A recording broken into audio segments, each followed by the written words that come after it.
नमस्कार दोस्तों, एक बार फिर से स्वागत है आप सभी का मेरे YouTube चैनल पर। मेरी आज की कहानी का शीर्षक है बीरबल और तानसेन का विवाद। एक बार की बात है कि बादशाह अकबर के दरबार में तानसेन और बीरबल के बीच में कुछ विवाद छिड़ जाता है। ये दोनों स्वयं को एक दूसरे से गुणी बता रहे थे और अपने आप को एक दूसरे से बड़ा नितज्ञ बता रहे थे। जब बादशाह अकबर को इस बात का पता चलता है तो बादशाह अकबर तानसेन और बीरबल को अपने पास बुलाते हैं और इस विवाद को समाप्त करने के लिए कहते हैं और इसके लिए उन्हें सलाह देते हैं कि किसी पंच के पास जाकर के इस बात का न्याय करवा लो। तो इसी बीच बीरबल कह उठते हैं कि बादशाह सलामत, हमें आपकी बात मंजूर है और हम दोनों आपकी बात से सहमत है, लेकिन हमारी समझ में ये नहीं आ रहा कि हम ऐसे किस व्यक्ति के पास जाए जो हमारी इस समस्या का समाधान कर सके।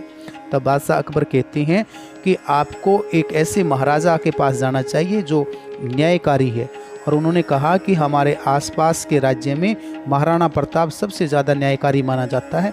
अगर आप दोनों उनके पास जाएं तो निश्चित रूप से आपके विवाद का निदान हो जाएगा। बीरबल और तानसेन दोनों महाराणा प्रताप के पास गए। तानसेन जो था वो बहुत अच्छा गाते थे और वो गायनाचार्य थे, संगीत के मर्मज्ञ विद्वान थे, तो उन्होंने तुरंत एक रागनी गाई। बीरबल अवसर की प्रतीक्षा करते हुए खामोश बैठे रहे।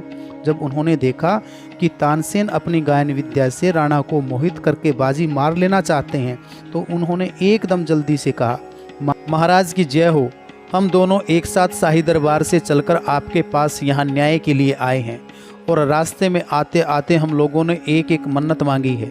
सारांश ये है, मैंने पुष्कर जी पहुँच करके परमपिता परमात्मा से प्रार्थना की थी, यदि आपके दरबार से मुझे प्रशंसा पत्र मिलता है तो मैं 100 गऊओं को ब्राह्मणों के बीच में दान करूँगा।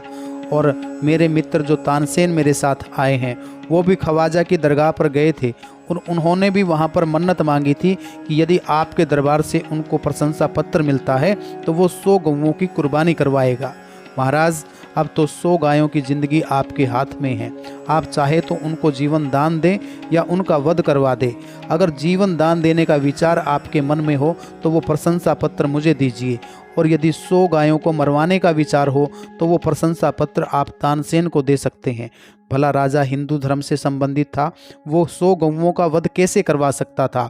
उन्होंने तुरंत अपने दरबारी को बुलाया और अकबर के नाम एक संदेश भिजवाया कि बीरबल निश्चित रूप से नीतज्ञ है, उससे समझदार और बुद्धिमान व्यक्ति कोई हो नहीं सकता, इसकी जितनी भी तारीफ की जाए उतनी ही कम है।